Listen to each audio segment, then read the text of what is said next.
celebrate the role they have played in our city's diverse history, helping Chicago to become the great city it is today.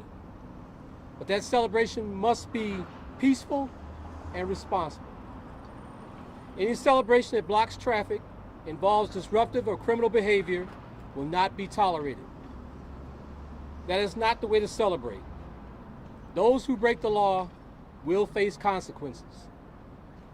We encourage celebration, a peaceful and responsible celebration. With that, I'll turn it over to Rich Guidis from OMC for further comment. Thank you, First Deputy. Rich Guidis, OMC Executive Director. The City of Chicago is continuing to take the appropriate measures to ensure the safety of all residents around Mexican Independence Day celebratory activities.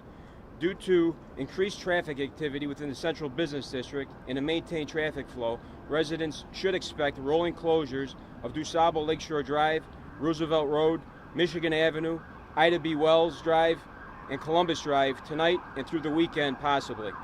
Additionally, the Illinois State Police will be available to assist the Chicago Police Department with traffic enforcement in and around the Central Business District expressway ramps.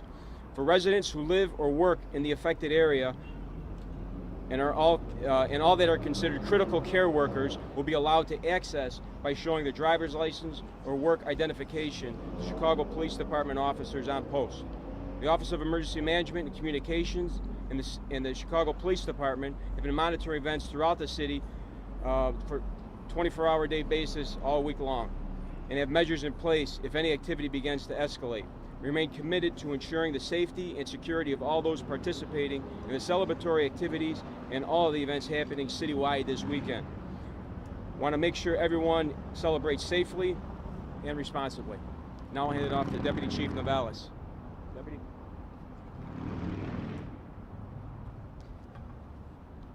Good evening. The following statement will be for our Spanish-speaking audience. Buenas noches. Estamos aquí para asegurar una celebración segura del Día de la Independencia de México y celebrando el mes de la herencia hispana.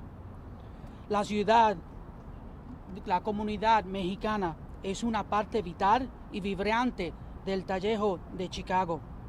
Es importante celebrar el papel que han desempeñado en la diversa historia de nuestra ciudad, ayudando a Chicago que se convierta en la gran ciudad que es hoy.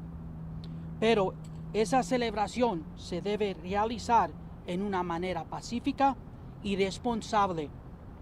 No será tolerado ninguna celebración que bloquee el tráfico, implique un comportamiento perturbador y delictivo. Eso no es una forma de celebrar. Aquellos que violen la ley enfrentarán consecuencias.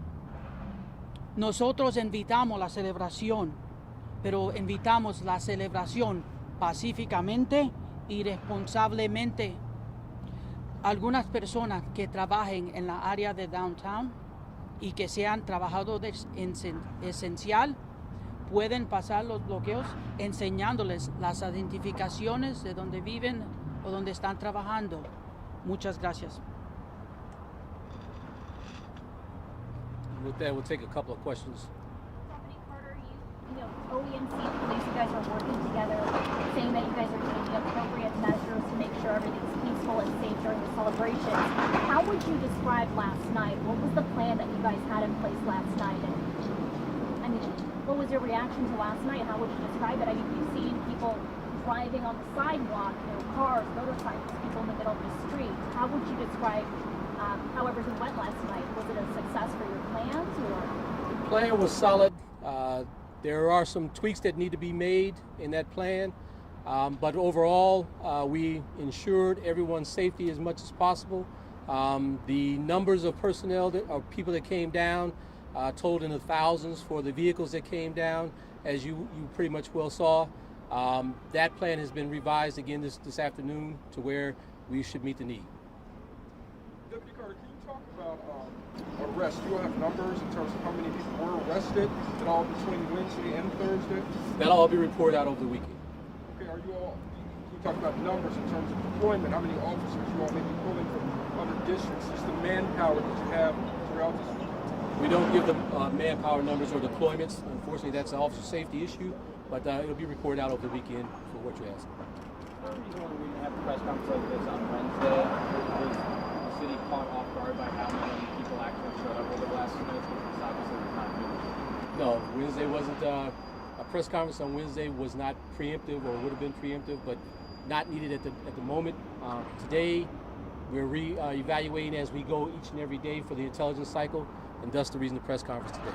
What changed from Wednesday and Thursday to today that today was the time to do that? Because obviously more people showed up again last night, and Wednesday seems to be more disruptive. The numbers, as well as certain parts of the intelligence, I can't tell you, but that's the necessity and need for what we're showing today. One more question, please. Yes. Well, the thing is that this comes as no surprise. Last year, on the same day, the same happened. It was a chaotic situation both days, the 15 and the 16. Here was no, it was until 3 in the morning last year. So my question to you is, why didn't you prepare better to not allow for this to happen again? Because the celebrations, the parade, the Fiestas Patrias events were all canceled because of the pandemic, like it was last year. Yes, ma'am. We're not discouraging, as you heard, we're not discouraging the celebration. We're encouraging a peaceful celebration. Unfortunately, things have evolved into a more chaotic situation than what would typically be. The numbers have increased, and thus the reason. Last year, car caravans are a relatively new thing to happen here in the city. They were on a minuscule and small scale over the last 2 years.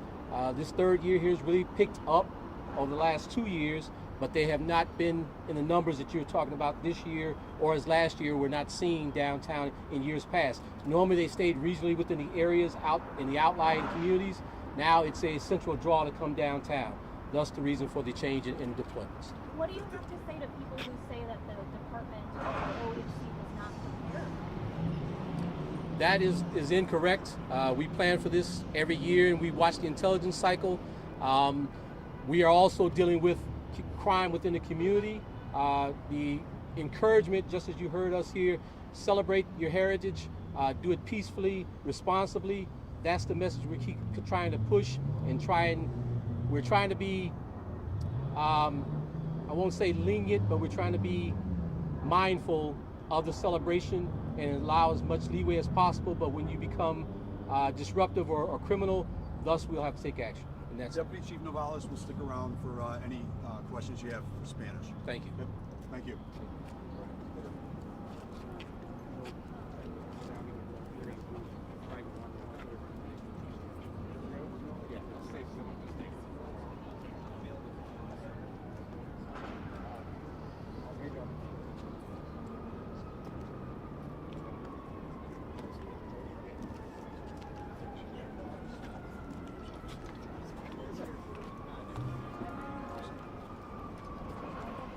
Easy to